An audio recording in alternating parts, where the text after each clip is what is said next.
Bonjour à tous et bienvenue sur Crypto Signal. Aujourd'hui, on va faire la routine plus ou moins daily. On va aller voir les inflows jour 2 de l'ETF. On va se poser les questions de pourquoi on a autant corrigé et aussi rapidement.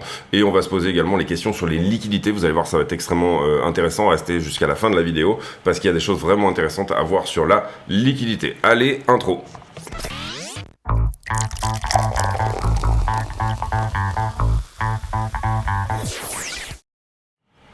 Alors, petit point sur les hauts time frame déjà. Vous voyez que demain c'est dimanche et en gros on a quand même un rejet assez évident par toutes ces trends weekly ici, enfin ces niveaux weekly pardon, et bien qui pour le moment rejettent. Vous comprenez qu'à aucun moment on fait un corps de bougie au-dessus, notamment de ce niveau-là. Je dirais qu'il est possible qu'on clôture celui-là là. Il est possible qu'on clôture celui-ci si jamais on termine la semaine demain au-dessus des 42 000 $. Sinon c'est un rejet et donc du coup c'était relativement prévisible entre guillemets dans les hauts time frame que ça nous apporte un rejet sur ces zones-là. Maintenant, est-ce que on va plus bas là tout de suite? Est-ce qu'on va beaucoup plus bas? Est-ce qu'on peut aller plus haut? Je vais vous donner ici tous les scénarios qui sont intéressants. On va faire un point sur le daily déjà et vous voyez qu'on a rebondi sur un point qui est relativement intéressant. Là où on avait rebondi ici dans cette zone, on a rebondi également sur exactement la même trend au dollar près et concrètement, vous voyez que c'est la trend globalement depuis les 33 000 $. D'accord, donc on a ici cette trend qui pour le moment tient. Venir casser cette trend, c'est probablement revenir à 32. Venir tenir cette trend, c'est faire une continuation de tendance ici et éventuellement faire un plus haut. D'accord?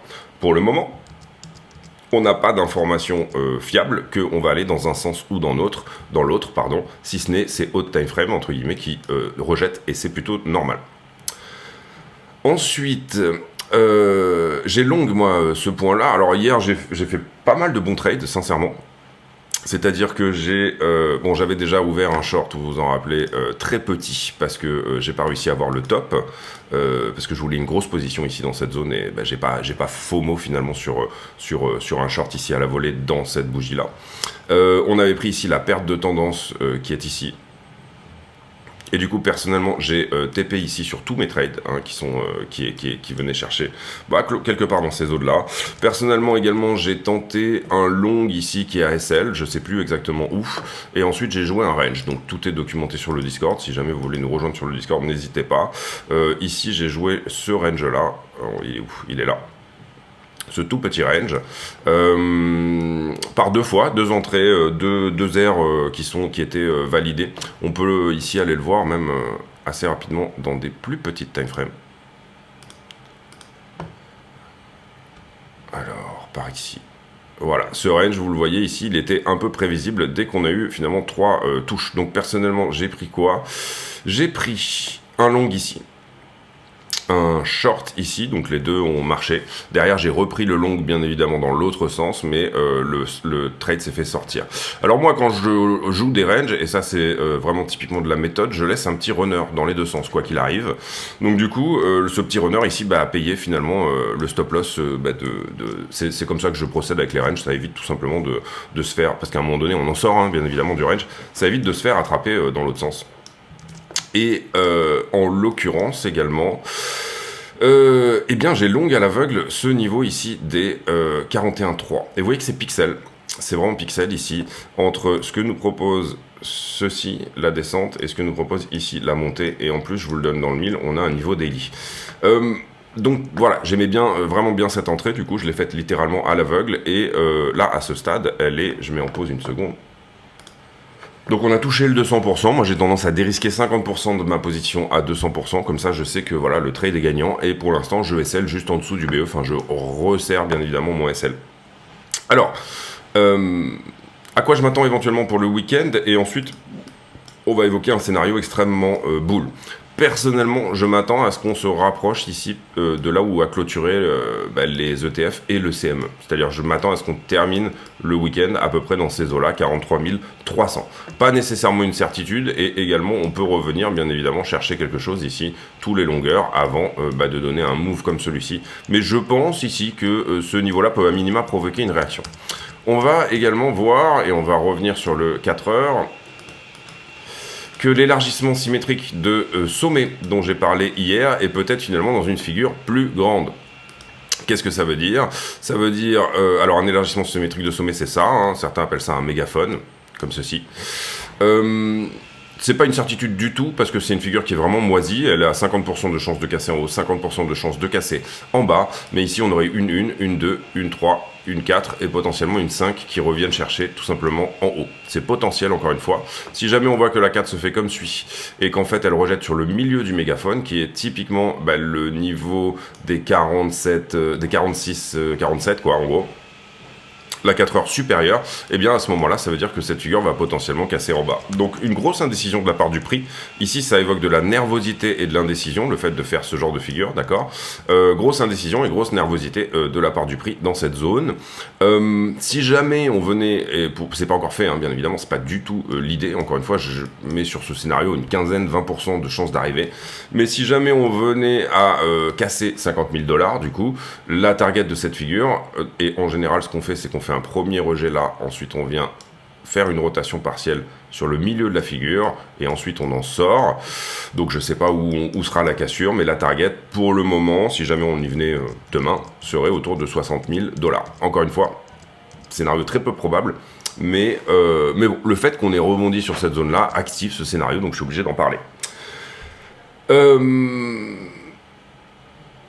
Voilà pour la partie technique également, vous voyez qu'il y avait une confluence bien évidemment entre le bas du mégaphone, la trend daily ici qui pour le moment tient, hein, et encore une fois l'idée de cette trend daily c'est tout simplement une forme de suivi de tendance, c'est-à-dire que cette trend se base comme suit, on a ici tout ceci, il faut comprendre, moi je fais de l'intraday, donc du coup quand je vois des points de réaction, je les prends, et puis ensuite je prends mes TP sur la zone de remontée. Donc globalement je reste baissier, notamment du fait qu'on ait perdu la 4 heures, on ait perdu un niveau 4 heures qui était jusque-là un niveau d'indécision prépondérant, qui était celui-ci, notamment d'ailleurs la ligne de symétrie du mégaphone, hein, justement. Vous le voyez, on était en train d'osciller avec des corps de bougie entre ces deux niveaux, et là on a clôturé ce niveau 4 heures. Donc théoriquement, on l'enlève maintenant. Ça n'est quelque chose qui n'est plus qu'on ne doit plus monitorer d'une certaine manière. Donc, quels sont les niveaux qui peuvent sauter? Eh bien, vous le voyez, ici, le 4 heures qui est là, puisqu'il a été perdu, le 1 heure qui est ici, et du reste, voilà. Pour le moment, on vient de casser une trend, qui était celle-ci, qui était la trend très agressive des shorts. On va la remettre là. Ici, vous le voyez, là on trade, hop, on remonte là-dessus et on se fait rejeter sur trade, donc ça on peut l'enlever également. Et j'ai une petite préférence ici, enfin j'aime bien ce point pivot là, donc on va juste le noter, puisque c'est commun aux deux trends. Maintenant on aura la confirmation qui va être visitée que si on vient casser également la trend qui est ici, d'accord. Et il y aura aussi une réaction sur cette trend si jamais on y va, bien évidemment. Mais là on va noter un point pivot.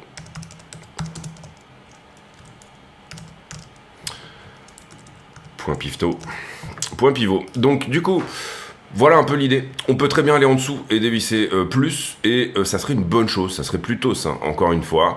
Et là, ici, ne me faites pas dire ce que j'ai pas dit également. On fait de l'intraday, on cherche une réaction, on ne cherche pas nécessairement le trade du siècle ou un trade de dégénéré, voilà, hein, c'est pas l'idée. Ensuite, ici, vous le voyez, ce qui serait vraiment bien, hein, pour le coup, c'est à minima de venir faire un tour sous cette figure-là, donc venir prendre la liquidité qui se trouve en dessous de ces deux points-là, c'est-à-dire aller plus bas, hein, globalement, 38, 39, d'accord, ça c'est une possibilité, et là on oublie bien évidemment l'élargissement, qui encore une fois est une figure moisie, hein, donc attention à vous. Et derrière, éventuellement de venir passer complètement sous la structure ici au 32, d'accord, ça nous donnerait une correction d'une quarantaine de pourcents, mais c'est assez commun sur Bitcoin de faire ce type de correction. Donc pour le moment on joue juste une réaction, et avec éventuellement du runner pour aller un petit peu plus haut, peut-être 50 000, peut-être que si on voit une réaction par exemple ici, là-dessus, à ce moment-là, on viendra activer une target de 60 000 qui serait potentiellement intéressante à venir chercher également depuis bien évidemment les 46. Maintenant également, je vous le redis, c'est une figure vraiment moisie, donc faites attention.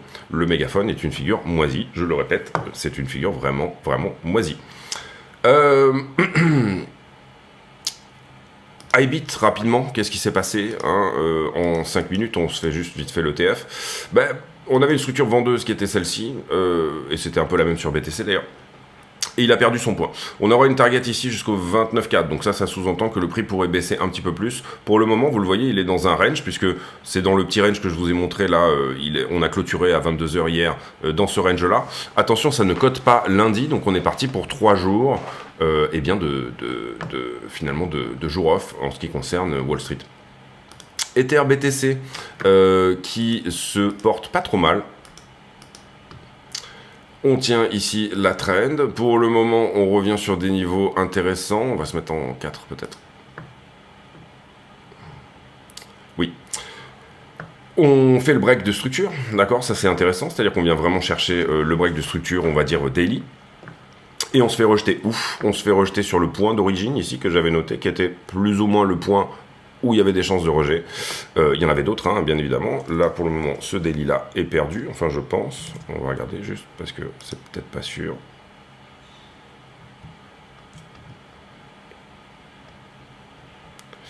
Oui. Donc, ce niveau-là est perdu. Celui-là, on ne sait pas encore. Et celui-là, on ne sait pas encore. Pour le moment, on vient d'ouvrir la journée juste au-dessus. Où est-ce qu'on se fait rejeter sur Ethereum? Et ça, c'est intéressant aussi. Vous voyez que il n'y a pas de coïncidence hein, sur les charts. Mais on se fait rejeter par la grande trend ici, historique, qui était finalement celle de la distribution d'Ethereum contre Bitcoin. Donc, passer cette trend, c'est potentiellement venir arrêter cette distribution. Une force d'Ethereum contre Bitcoin sur une time frame plus importante. Ne pas passer cette trend et se faire rejeter, à ce moment-là, c'est continuer cette distribution, hein, tout simplement, il n'y a pas de secret ici. Donc est-ce que c'est un pump, on va dire, provisoire d'Ethereum ou pas, ou est-ce que c'est un pump qui va durer? On le saura en fonction de ça.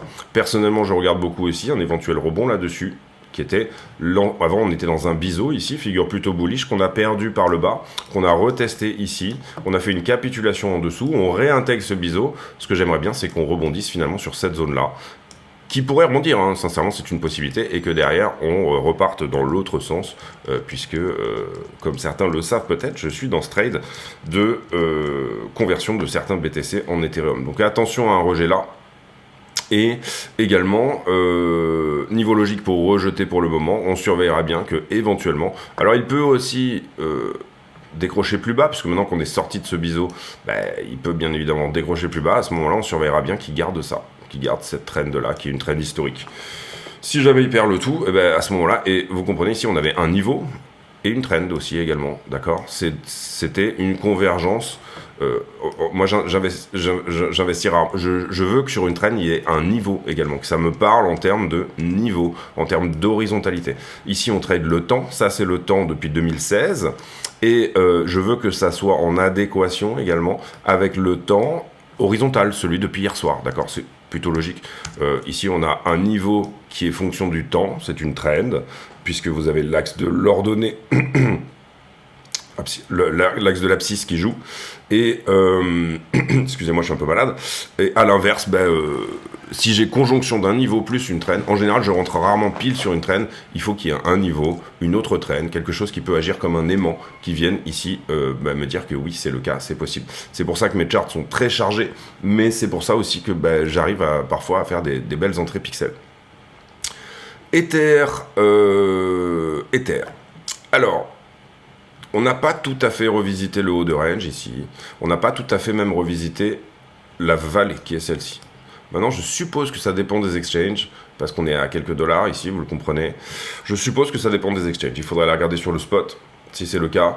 Et si du coup, il peut éventuellement, là ici, nous trouver directement un rebond pour repartir plus haut. Je ne serais pas étonné que Ether revienne à 2004, cela dit, parce qu'il a peut-être besoin de souffler un peu. Il y a peut-être un petit peu de liquidité ici qu'on a laissé sur la route. Beaucoup de monde un peu trop boule dessus également, enfin je trouve en tout cas, sur la totalité du crypto Twitter. Donc du coup, peut-être une petite correction un peu plus importante sur Ether. Par rapport à BTC, vous voyez également qu'il est en train de souffler, donc on ne sait pas trop quand il va s'arrêter de souffler, mais voilà. Belle prise de dominance en tout cas. Est-ce qu'on peut analyser la dominance d'Ether? Vous voyez ici que le support est très joli dans cette zone-là. Vous voyez également que... est-ce qu'on est à peu près pile là-dessus? Oui. En termes de dominance, il se trouve que si jamais on arrive ici à dépasser ce point-là, donc les 20%, pour le moment on en est loin, hein, attention, eh bien il est possible qu'on ait une très belle ici épaule, tête, épaule sur la dominance d'Ether. Alors j'ai souvent fait rire avec des targets complètement ouf sur Ethereum en termes de dominance, parce que on a aussi une espèce de tas-séance ici. Pour le moment on va partir du principe que ça rejette, parce que pour l'instant tout simplement ça rejette depuis 2021, d'accord, cette histoire. Mais si jamais on avait une cassure franche, retest, etc., on peut activer du coup ces 4 targets là progressives. 4 targets progressives, et là encore une fois vous allez rire, mais c'est ce que nous dit finalement la ta séance, hein, donc malheureusement je peux pas trop, on peut analyser la dominance comme ceci. 22% de 23% de dominance, ça c'est pour moi totalement réaliste. Ici revenir tester ça également est totalement réaliste, c'est d'ailleurs 29% de dominance. On va, je sais pas pourquoi j'ai cette droite là, je sais plus pourquoi je l'avais mise, mais bon bref. Derrière la target ta séance, pour le coup, elle serait autour de 46% de dominance, donc ça c'est un flipping, hein, vous l'aurez compris. Je vois pas trop Ether sortir de ça en tout cas. Là, vous le voyez, cette espèce d'élargissement. Et derrière target, 57% de dominance. Donc là, ça voudrait dire que Ether est un peu l'internet de la monnaie, hein, on va dire. En tout cas, c'est une target bien évidemment très long terme.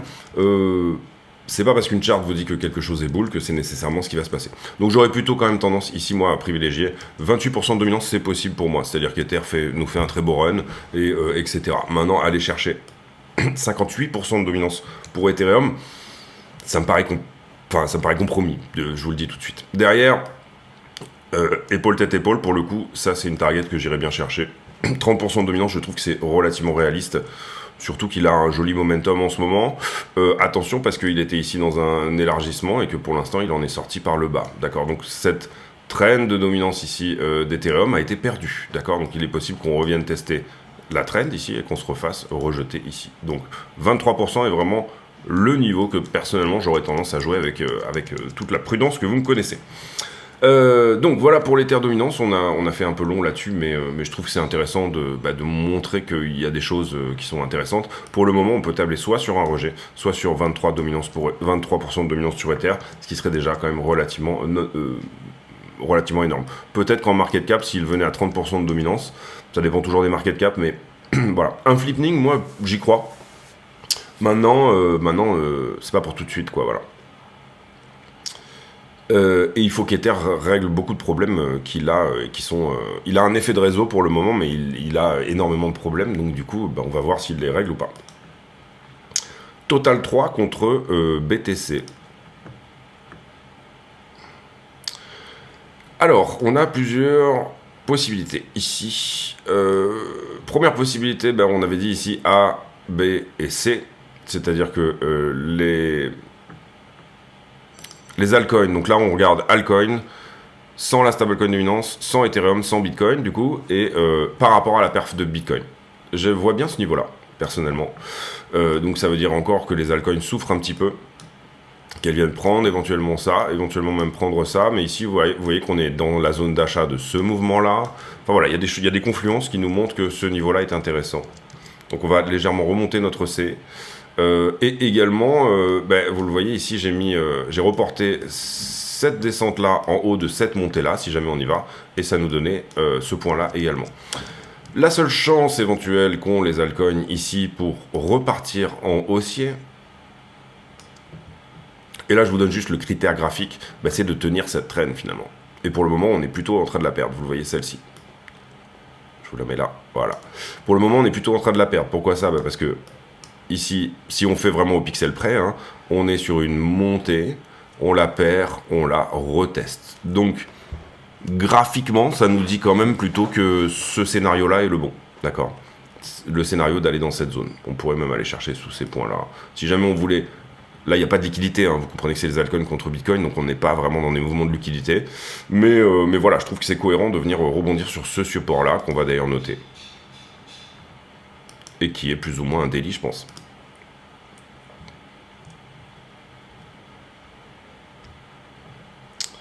Il est où? Où est-ce que je l'ai mis? Il devait être pas... voilà, je pense que c'est ça. Non, c'est là, oui. Oui, c'est là, ouais. On l'a déjà un peu noté en daily supérieur, mais on va le mettre ici, on va le mettre en daily.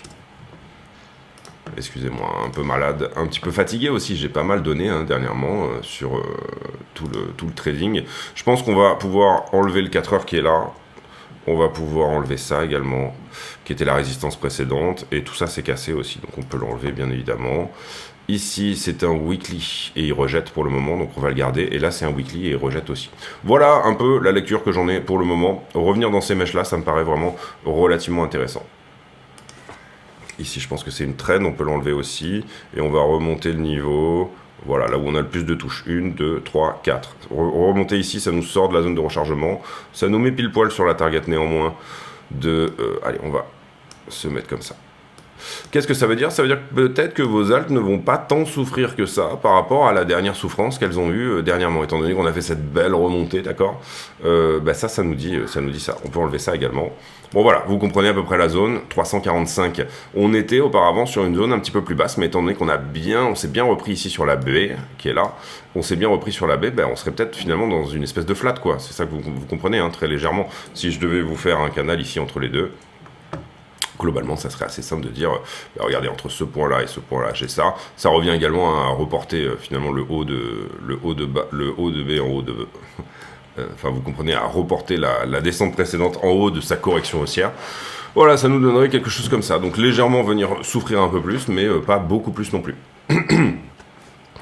Donc personnellement, dans ce que je vois dans les charts, étant donné que bon, on est... personnellement, je vois une petite souffrance d'Ether contre BTC prochainement. Donc ça peut annoncer de la baisse comme de la hausse de BTC, on ne sait pas encore. Et je vois également plus ou moins une souffrance des alts, c'est-à-dire un BTC qui reprend une petite Bitcoin season, en tout cas pour quelques jours, hein, d'accord. Maintenant, cela dit, il est possible qu'on soit d'autres choses, et encore une fois, ça je l'avais déjà expliqué aussi, il est possible qu'on ait déjà fait notre ABC ici, A, B et C. Et finalement, on est venu sur des endroits relativement logiques également. Et donc, du coup, qu'on ait déjà terminé ça. Maintenant, la perte de cette petite trend me dit que, bon, peut-être que... Et aussi la perte de la grosse trend ici, où vous voyez qu'on a un rejet finalement. Et donc, peut-être potentiellement, voilà, revenir retester plus bas. On va voir. Si jamais ça pousse et que ça réintègre, on aura le signal que, c'est bon, cette trend finalement, elle tient. Elle était dans une time frame peut-être plus importante, etc., etc. Je ne veux pas faire une vidéo trop longue et on est déjà à 22 minutes sur la technique. Stablecoin dominance quand même, ça serait intéressant de regarder. Alors stablecoin dominance, finalement, vous voyez qu'on a un petit peu le mégaphone inversé qu'on a sur Bitcoin d'une certaine manière, vous le voyez ici. Donc c'est un petit peu la même chose. Est-ce que je me fais dézinguer vers le bas, c'est-à-dire que c'est haussier, hein, bien évidemment, moins de stablecoin égale plus de hausse, mais vous voyez également que ce support qui est ici, qui est censé être un support quand même, est en train d'être martelé petit à petit. D'ailleurs, on l'a même clôturé en daily. Vous voyez qu'on a fait une ouverture et une fermeture daily ici et là, dans ces niveaux-là. Donc, en l'occurrence, on va être obligé de le baisser ou de le passer en weekly. En ce qui me concerne, on va le baisser. Est-ce qu'il correspondait à un niveau précédemment? Oui, c'était celui-là. Donc ça, c'est perdu. Ok, donc ce qu'on va faire, c'est qu'on va le passer en weekly. Ça va être plus simple. Donc là, je vais voir, vous comprenez où sont les clôtures weekly. Je le remonte sur la clôture weekly. Je regarde si on a passé une semaine là-dessous. Pour le moment, non. Vous voyez que c'est vraiment un peu du Bitcoin inversé, mais ça peut nous donner parfois d'autres choses. Et je dis, ça, c'est un niveau weekly qui, pour le moment, tient la stablecoin dominance vers le haut. Hein. C'est un peu l'inverse de BTC. Par contre, sur BTC, on n'a que BTC. Sur la stablecoin dominance, on analyse plutôt le total, quoi. C'est-à-dire, d'une certaine manière, on pourrait même aller faire la même analyse sur le total crypto. Où on a ces clôtures weekly également qui rejettent. Pour le moment, en gros, sur le total, vous avez un Bitcoin qui est par ici. D'accord, légèrement en dessous, maintenant qu'il a un peu corrigé. Vous avez du coup des altcoins qui ont un peu souffert, mais qui étaient en train de se reprendre. Est-ce que ici, on tient également la trend sur le total, hein, en fait, c'est ça un peu la question. Et la trend sur le total, vous l'aurez compris, elle est plus ou moins là-dedans. D'accord. Et c'est une trend, bon, quasi weekly, hein, mais on va la mettre en daily pour avoir un peu plus de précision. Voilà, vous voyez, est-ce qu'on reste dans cette figure-là, sur le total, ou alors est-ce qu'on dézingue vers le bas? Dézinguer vers le bas, c'est revenir à 32 000 $, 1,20 trillion de market cap. Dézinguer vers le haut, c'est tout simplement faire des plus hauts. À partir de là, on tient quelque chose quand même, ici, je trouve. On le voit, hein, d'ailleurs. Excusez-moi, mais sur le total. Hein. Là, excusez-moi, on va faire une grosse partie technique parce que ça me semble quand même intéressant. Allez, ce qu'on va dire, le support en daily, il est à peu près par ici. Pour le moment, il y a juste là en dessous, mais d'une certaine manière, en daily, on a un petit quelque chose ici en support. On va voir ici si ça enfonce ou pas. Et ça, si ça enfonce, c'est pour ce week-end, hein. C'est pas nécessairement pour beaucoup plus tard. Il faut que j'enlève l'aimant ici si je veux la mettre celle-là. Ou on va la mettre à partir de là. Pas se faire chier. À peu près par là, d'accord. On sait qu'il est perdu, mais on l'a décalé, hein, en fait, vous l'aurez compris. Bon, bref, derrière, ici, voilà, niveau daily qui tient. Aucune ouverture clôture de bougie depuis, en tout cas, le 9 janvier. C'est le dernier rempart, un petit peu, avant la trend. Là, pour le coup, vous aurez compris également que, pour le coup, BTC, il nous a donné dans sa correction ça. Ok. Les alts ont corrigé aussi, et c'est un peu Ethereum qui sauve la mise du total, on va dire, en tenant ça. Puisque le total crypto considère tout le monde.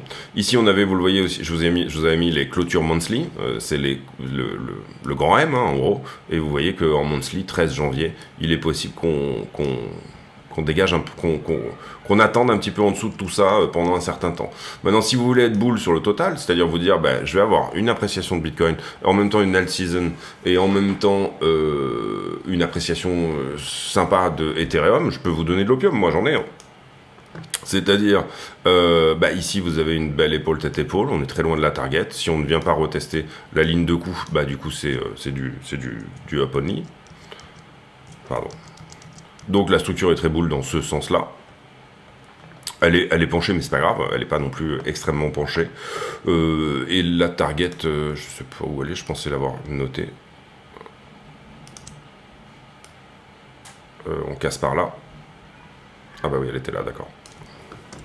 Elle casse par ici, la target, vous voyez que c'est 2 trillions, 2,20 trillions, principe, hop, comme ceci.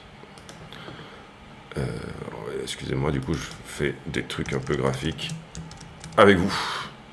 Donc la target ETE, vous le voyez, elle est ici, pour le moment, si on ne reteste pas. Retester, ça veut dire aller à 32. Vous comprenez que la structure ici, elle nous annonce, c'est globalement 32, là même retester dans pas trop longtemps. Ouais, c'est ça, 32, entre 36 et 32, encore une fois, vous le voyez ici dans la petite structure.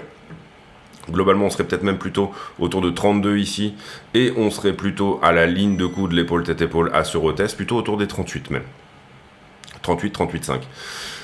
Donc retester, c'est aller à 32. Est-ce qu'on a terminé cette espèce d'élargissement avant? C'est une question qu'on peut se poser. Voilà. En général, les élargissements sont en 5 vagues. Difficile à dire ici, là-dedans, hein, mais globalement, si on avait 1, 2, 3, 4... et que là on est une 5, d'accord. Si on avait une 5, et il y a beaucoup de rotation partielle dans les élargissements, donc c'est une figure qui n'est pas géniale non plus à trader, mais vous voyez peut-être une 4 ici, peut-être un rebond de 5, pourquoi pas. 2,20, y aller tout de suite, j'y crois pas des masses, je crois plutôt dans un retest sincèrement avant de la ligne de coup, c'est-à-dire, on le voit ici, à minima, 38-39 000 $, d'accord. Si jamais tout le monde devait se rejoindre au même endroit, je dirais que ça serait un bon endroit où tout le monde pourrait se rejoindre. 2,21 trillions. Ici, vous le voyez, c'est la grosse résistance à peu près. Si tout le monde devait aller rejoindre BTC, donc un BTC qui temporise un petit peu et une alt season des familles, à ce moment-là, je pense que c'est là qu'il faudra se dire, bon, peut-être que je prends pas mal de profit en l'occurrence, si les alts perfent, en gros. Mais là, et on avait déjà, sincèrement, en ce qui me concerne, j'ai déjà pris des profits, bien évidemment, sur cette zone-là. Et j'en prendrai de toute façon sur toute la montée, donc aucun problème avec ça. Et vous avez aussi une convergence ici entre la zone de rechargement de short, le 0,618 à 0,786 de Fibonacci, confluence qui nous dirait 0,786 pour ce coup-ci. Et là, je suis en log, hein, attention moi. Je suis toujours en log, moi je travaille toujours en log. Vous le voyez ici. Tac, zone de rechargement. Pour le moment, on est au 0,618. Possibilité de rejet déjà sur le 0,618, relativement évidente. Clôture monthly, en plus on est dans les hauts time frames. Derrière, on peut éventuellement peut-être estimer que si jamais ça devait pousser beaucoup plus haut sans correction majeure, donc à partir des 40 de ces points-là, en fait, on n'aurait pas de retest de cette ETE et puis on irait tout simplement tout droit. On resterait dans cette figure-là, sur cette trend-là, on en resterait et on irait chercher une target par ici pour ensuite se retourner, revenir tester. Parfois, on atteint la target et ensuite on revient retester une ligne de coup et puis là, éventuellement, repartir. Pourquoi pas? Désolé, 30 minutes de technique, c'est pas très sympa, mais bon, voilà. Ensuite, qu'est-ce qu'on peut regarder d'autre? Eh ben, c'est tout en termes techniques. On va aller regarder les news, mais avant ça, une petite page de pub. Allez, on y va pour la page de pub. Quels sont les moyens d'aider la chaîne? Eh bien, tout simplement, il y a déjà le bouton rejoindre ici sous les vidéos qui, moyennant une cotisation de 10 € par mois, vous permettra d'accéder à des vidéos privées. Ces vidéos, je les poste tous les jours. Vous voyez, on est déjà ici à la vidéo numéro 57. Et dedans, on a des analyses approfondies sur le BTC, du risk management, du trade management, des analyses d'altcoin également. Voilà, petite vidéo tous les jours d'une vingtaine de minutes que je produis en plus spécifiquement pour les affiliés YouTube. Il y a aussi un moyen par le Discord d'accéder à ces vidéos. D'abord, vous venez sur le Discord, vous vous présentez ici. Il faut donc écouter ce que vous dit le bot ici de manière à accéder au serveur et ensuite rendez-vous sur l'onglet ici vidéo privée et vous pouvez lire ici toutes les choses qui vous permettront d'accéder effectivement à ces vidéos. Deuxième chose également, vous avez bien sûr le stand de merchandising que vous allez pouvoir retrouver sur la chaîne et qui du coup vous permet d'acheter des t-shirts Crypto Signal. Vous voyez, il y a quelques t-shirts marrants également et voilà, ça aide beaucoup également. Et puis dans la description de la vidéo, vous avez tous les autres liens ici qui vous permettront également d'aider la chaîne, à savoir achat de Cold Wallet Ledger, abonnement à iBlock que moi j'utilise beaucoup, tous les autres liens sur les autres plateformes également que nous proposons, mais aussi des indicateurs type Luxalgo, etc. Quelques bouquins sur Amazon. Bref, n'hésitez pas à aller regarder tout ça. En plus de la vidéo publique, il y a donc pas mal de choses et notamment, je pense, le Discord qui fonctionne très bien avec, vous le voyez ici, toute une communauté qui va poster ses analyses et donc ça, c'est quand même extrêmement intéressant. Je vous laisse là-dessus. Merci de votre écoute. À très bientôt. Et j'en profite pour vous dire, il faut que je mette à jour la page de pub, etc. Mais j'ai pas encore eu le temps, ça fait un mois ou deux. Que tous les bénéfices de la chaîne sont reversés à Mécénat Chirurgie Cardiaque. Donc voilà, c'est le plan. Cette année, on a reversé 12 000 €. Donc on a potentiellement financé l'opération d'un enfant. Ensuite, les inflows sur l'ETF, excusez-moi. Eh bien, les inflows, outflows, ici ce qui va nous intéresser, c'est plus ou moins la différence entre les deux. On n'a pas ici nécessairement les infos sur le jour 2 pour tout le monde, c'est-à-dire le jour 2 c'était hier. Mais on a les infos de Grayscale, moi qui sont celles qui m'intéressent le plus pour le moment. Grayscale a eu 100, alors je sais pas pourquoi il y a un moins ici, mais moins 100 visiblement. Ah oui, pardon, le premier jour moins 100 et le deuxième jour moins 500. Donc on a perdu ici sur Grayscale 600 millions de dollars pour le moment. J'avais peur que ça soit 2 milliards, parce qu'on a des chiffres sur CoinGlass qui nous dit l'inverse, etc. Ça sort de Grayscale et c'est relativement normal. Grayscale propose 1,5% de frais annuels, et alors que vous en avez d'autres qui proposent 0. Donc ça sort de Grayscale pour rentrer sur les autres. Maintenant, des chiffres qu'on en a pour le moment, donc tous ces inflows là, eh bien on a l'impression que ça re-rentre également sur les autres, d'accord? Et donc du coup, il y a potentiellement une chance que il y ait quand même un petit peu d'inflow. Quand je parle d'inflow, c'est oui de rentrée, un petit peu de rentrée au final, en tout cas des chiffres qu'on en a de Grayscale. J'avais peur que ça soit 2 milliards ici, faute de quoi, voilà, il y avait un problème, il y avait 1 milliard qui était sur le côté. Je ne sais pas du tout ce que va faire Grayscale. Grayscale, ils ont 620 000 BTC. Si jamais tout le monde sort, enfin, comment ça se passe? Je veux dire, vous le voyez ici. Et n'hésitez pas à nous rejoindre sur le Twitter de la chaîne. Ça va être, je pense, la seule news Twitter qu'on va faire. On avait déjà eu le Day One hier, etc. Oui, Larry Fink a dit que ça serait intéressant d'avoir un ETF Ethereum. Hein. Du coup, bien évidemment, Ethereum se gargarise là-dessus. Hein, c'est normal. Où est-ce qu'on était d'autres? On était sur quoi déjà? Oui, d'accord, oui, pardon. Donc du coup, l'ETF tracker de CoinGlass, eh ben, d'une certaine manière, comment dire, on n'a pas les flows là ici, on a juste la market cap. C'est dommage d'ailleurs qu'ils aient pas fait tout dans une page. Moi je vois 2 milliards ici qui manquent, donc je sais pas ici où ça en est. Hier c'était plus, c'était 21 milliards. Là on est à 2 milliards qui manquent. Je ne sais pas sur Grayscale. Qu'est-ce qu'ils sont en train de faire? Est-ce qu'ils n'auraient pas vendu 2 milliards de BTC dans la descente d'hier? 2 milliards de dollars, hein, bien évidemment. 2 milliards, bon, ça commence à faire un petit peu de la vente quand même. Est-ce qu'il ne sait pas ce qui s'est passé? Est-ce que Grayscale ne va pas accélérer sa vente, étant donné que dorénavant, ils ont une trop grosse taille par rapport à leur ETF. Précédemment, avant c'était un trust, maintenant c'est un ETF. Précédemment, vous le voyez, ils avaient 600, au moment où l'ETF a été lancé, hein, ça maintenant cette page, elle va probablement disparaître, ils avaient 620 000 BTC, et vous voyez qu'ils étaient en train de vendre progressivement, parce qu'il y avait un certain discount, et Dieu merci, ils n'ont pas vendu trop vite, sinon ça aurait vraiment totalement dumpé le marché, mais il y avait une forme de pression baissière, ici ils avaient 657 000 au départ, et ils ont terminé à 620 000, donc 37 000 BTC qui ont été vendus tout au long finalement de ce bear market, une pression vendeuse de 1000 BTC par mois. Et là, s'ils accélèrent cette vente, qu'est-ce qui se passe concrètement? Il se passe que BTC va dumper. C'est ce qui fait un petit peu peur au marché, je pense. Est-ce qu'ils ont vendu 2 milliards hier? Et qu'est-ce qu'il se passe également? Vous le voyez ici que avant, pré-ETF, ils ont très légèrement... Pardon. Un peu de mal à zoomer. Peut-être qu'on va faire comme ça va être plus simple. Ils ont légèrement accéléré les ventes ici. Enfin non, là, ils ont arrêté de vendre, pardon. Ils ont tout vendu d'un coup plutôt là-dedans, dans cette montée, autant pour moi. Et voilà. Bon, du coup, ça vendait 1000 BTC par mois pour se tenir, hein, finalement, pour que l'entreprise reste à flot. Digital Currency Group. Et derrière, on ne sait pas réellement où vont aller ces BTC. Ils ont quand même, comprenez que 620 000 BTC, ça fait quasiment 3% de l'offre, je crois, hein, sur 21 millions. Je mets en pause. Oui, ça fait plus. Attendez. 3,30%. Donc voilà, c'est beaucoup. Surtout dans un marché qui est liquide comme le nôtre. Surtout avec des coins qui ont été perdus. On estime qu'il y a probablement 2-3 millions de coins dont plus personne n'a les clés. Donc on est peut-être sur une offre autour de 18 millions. Globalement, des gens qui hold, 70% des personnes qui hold depuis plus d'un an. Derrière également un carnet d'ordre qui est relativement vide. Et sur les exchanges, finalement, on se retrouve avec un multiplicateur. C'est-à-dire si je vends, si j'achète, il y a un multiplicateur qui se crée bien évidemment parce que les carnets d'ordre sont vides. Donc si quelqu'un achète, on va dire market, ça peut faire monter le marché très vite. Tout comme ça peut le faire baisser très vite. Donc c'est à la fois un avantage et un inconvénient. On est dans plutôt un choc de volatilité, on va dire, que autre chose. Donc ça, c'est des questions qu'on peut se poser. Derrière, sur Wall Street Journal, à part Boeing, pas grand-chose. Ici non plus.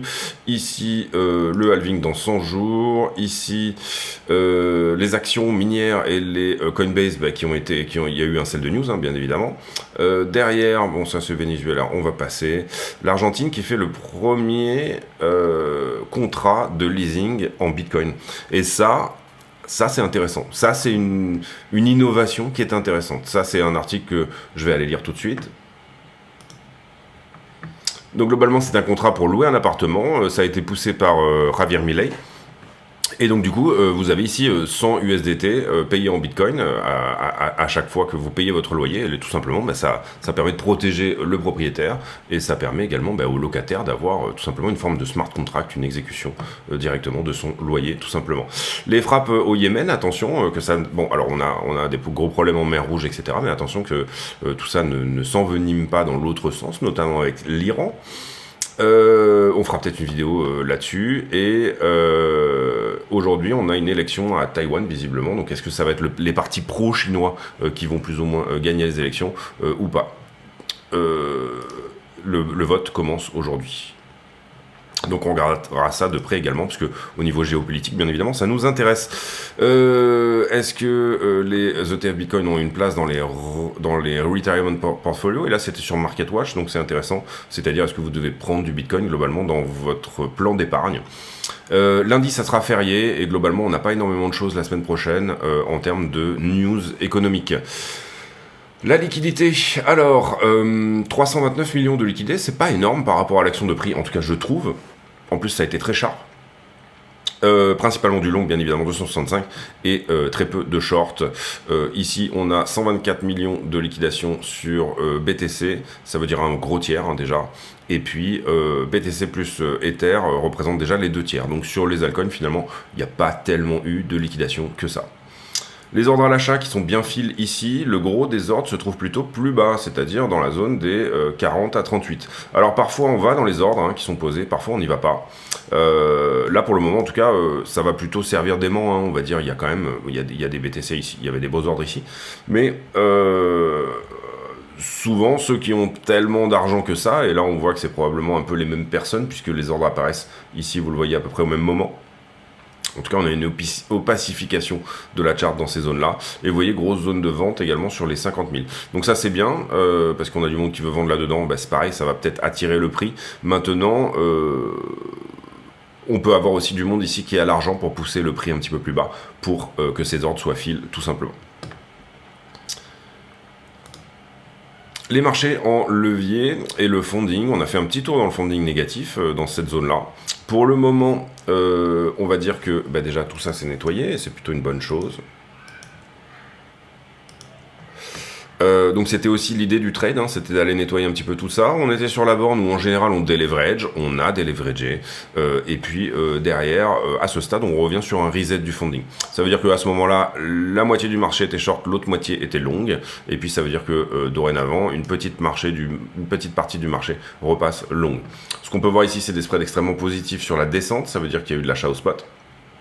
Et on peut voir également beaucoup d'ordres à la vente ici, là, sur la capitulation, on va dire. Hein. Ça, c'est des ventes au marché. Probablement des liquidations, d'accord? Puisque les ventes au marché, quand vous êtes liquidé, vous vendez au marché. Donc probablement des liquidations là-dedans, probablement des liquidations là-dedans, et des ordres au marché, en tout cas, qui marchent plutôt fort. Est-ce qu'on est longué sur ce rebond? Bah, pour le moment, j'ai pas l'impression. On va dire qu'il y a eu du short, en tout cas, au-dessus de ça. Alors le funding met un tout petit peu de temps à se mettre en place, hein, puisqu'il est actualisé toutes les 8 heures, mais globalement, en temps réel, on peut estimer que là, il y a une anomalie. C'est-à-dire que là, déjà, avant la descente, c'est normal qu'on descende ici. Il y a peut-être une anomalie, quelque chose à venir prendre par ici. C'est peut-être ce qui est en train de faire le prix d'ailleurs, et derrière il peut éventuellement se retourner. Donc là j'ai quelque chose, ensuite ici j'ai un peu d'open interest qui repart avec un prix qui repart quand même. Dans cette latéralisation j'ai à la fois du long et à la fois du short. Donc on pourrait éventuellement ici tabler, malheureusement comme il n'y a pas réellement d'anomalie énorme, sur la price action, c'est-à-dire le point haut, le point bas. Celui-là est quand même relativement aussi péchu. Des spreads qui repassent positifs, et un funding qui a fait son petit tour dans le négatif, et ça c'est plutôt une bonne chose entre guillemets pour reprendre un petit peu du poil de la bête, peut-être un rebond haussier encore une fois. Ensuite, en ce qui concerne les bulles de liquidité, vous voyez qu'en bas on n'a plus rien. On n'a pas grand monde qui a longué ce... Vous le voyez ici, j'ai plus de short un peu dans cette zone-là, c'est ce qu'on regardait sur les niveaux tout à l'heure, hein, mais on n'a pas grand monde qui a longué ce rebond. Ok, donc ça c'est peut-être également une info. Ensuite, on n'a plus que du long, hein, bien évidemment, c'est pas énorme encore une fois, 550K, c'est pas énorme. Après Ethereum, en ce qui concerne ses bulles de liquidité également, pour le coup, lui, il a moins corrigé, donc bien évidemment, il lui reste du long à venir chercher en dessous. D'où cette idée éventuellement de peut-être, ça dépend ce que va dire Bitcoin, bien évidemment, mais peut-être venir chasser un peu du long sur Ether, pourquoi pas, je sais pas. Ensuite, la 7 jours, elle est complètement nettoyée, hein. Il n'y a pas photo là, on est sur un très beau nettoyage de la 7 jours. On n'a pas non plus énorme de short au-dessus, d'accord? Pour le moment, le marché qui est un petit peu... Vous voyez, ici, on avait quand même des zones où il y avait un peu du monde. Pour le moment, le marché qui est un petit peu reset, un petit peu en attente. Finalement, probablement, on va avoir des pertes de volume, etc. et des pertes d'intérêt sur la base de le trade ETF est fini, en fait. Également par là, vous voyez, j'ai dérivé sur la 1 mois ici, mais vous voyez que la 1 mois, elle est très bien nettoyée également au pixel près. On aurait bien aimé ici venir chercher ce point-là à 41,3. Je pense que Binance a rebondi légèrement au-dessus. Et vous voyez qu'en général, la 1 mois, on vient quand même chercher les points chauds, etc. Là, bon, c'était pas point très chaud, c'est pareil, manque d'intérêt aussi également. Ici, on avait plus d'intérêt au 1er janvier que ce qu'on en a eu autour du 10. Sur la 1 mois, il reste une petite bulle éventuellement à prendre jusqu'à 39,5. Si on ne vient pas la chercher, ça sera un short squeeze. Mais il n'y a pas énormément de liquidité à short squeezer, hein, je vous l'avoue. On n'est pas non plus dans quelque chose d'incroyable. Hein. Vous le voyez ici sur la 7 jours, il n'y a aucune ligne jaune, il y a, encore une fois, assez peu d'intérêt. On revient finalement entre nous. Hein. Maintenant, on a eu les grosses institutions qui ont long, le CME qui a long, tout le monde qui a pris un peu ce trade ETF. Et sur Ether, vous voyez qu'on vient chercher le point chaud, et pour le moment, on vient pas du tout chercher en bas. Là où Bitcoin est venu complètement chercher en bas, Ether est juste venu chercher son point chaud. Attention ici, il y a du monde encore, hein, pour 2008, donc ça serait une bonne chose. Personnellement, j'ai un runner qui long sur Ethereum, et qui prendra cette épée à 4000 $. Ensuite,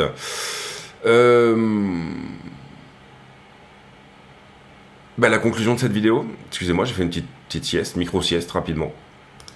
La conclusion de cette vidéo, eh bien, pour le moment, je m'attends pas forcément à une vol incroyable pour le week-end, même si on peut revenir chercher éventuellement des points bas, étant donné que Wall Street est fermé, c'est une possibilité, d'accord? C'est-à-dire que le prix finalement vienne rechercher des points bas. On a quand même cassé cette trend là, on peut enlever également celle-ci. On a des niveaux 15 minutes ici, il y en a un qui déjà semble être fermé, c'est celui-là, voilà. Pour le moment, le support est à peu près par ici, 42,5. Il est possible qu'on vienne attaquer un peu plus bas, hein, bien évidemment. Il est possible qu'on perde ce point également. Pour le moment, en tout cas, cette trend là est cassée. On peut éventuellement, soit tracer celle-ci, d'accord, bon ça c'est vraiment du très court terme, soit tout simplement tracer celle-là.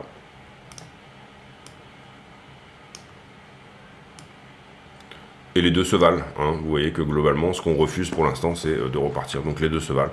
Si on casse ça, c'est bien. Ce niveau peut éventuellement attaquer ça. Si on ne casse pas ça, c'est baissier. Ok.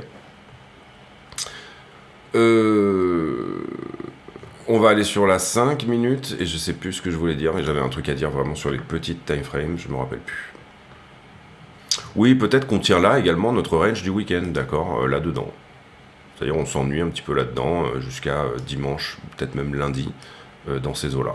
Je pense sincèrement que on va ouvrir la semaine pas loin de là où on l'a fermé à la bourse. Voilà. Je pense pas qu'il y aura un gros gap CME. C'est peut-être une connerie que de penser ça, mais je vois pas trop un gros gap CME. Maintenant, par contre, évidemment, vous l'aurez compris, si on perd la trend là ici, qu'on la perd, c'est pas juste à la perdre à quelques dollars, hein, d'accord, vous êtes d'accord avec moi, c'est une trend qui dure depuis plusieurs semaines, on l'a placée, elle est pas tout pile, mais si on perd réellement cette trend, qu'on s'installe dessous, à ce moment-là, c'est extrêmement baissier, là on peut targeter, encore une fois, 38,5 éventuellement, et 39. Moi j'aime bien, je suis un pas mauvais trader de retournement, on va dire.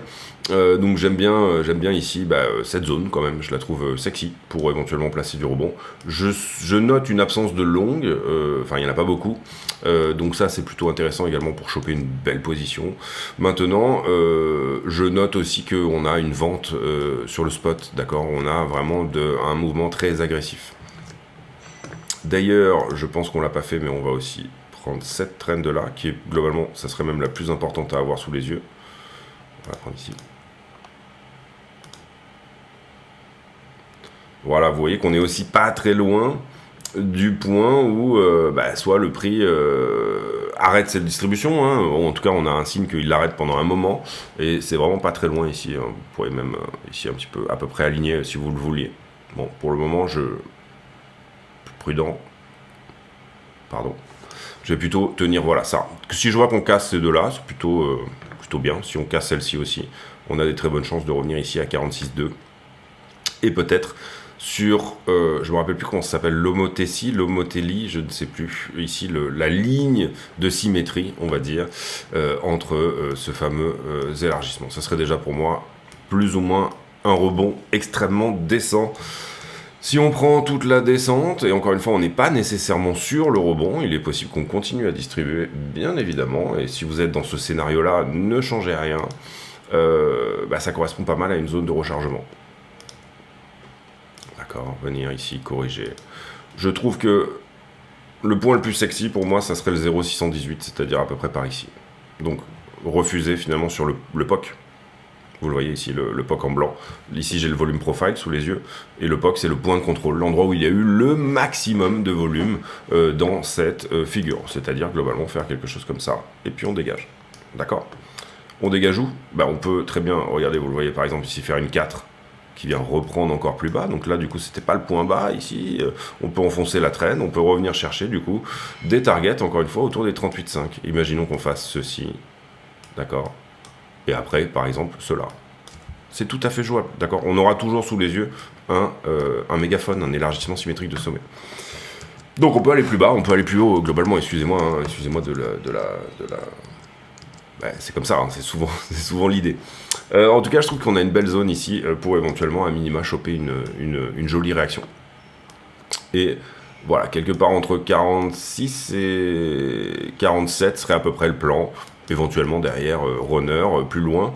Personnellement, moi je vous voyez, j'ai déjà sorti 50% de ma position direct à 200%. Donc je n'ai pas une confiance absolue dans cette position. Vous l'aurez bien compris. Et bien voilà, je pense qu'on peut clôturer cette vidéo-là. J'ai pour habitude en fin de vidéo de poser une question à la con, c'est-à-dire une question qui n'a rien à voir avec le prix du Bitcoin, mais qui nous permet de converser de choses et d'autres. Et en l'occurrence, la question du jour, elle va concerner...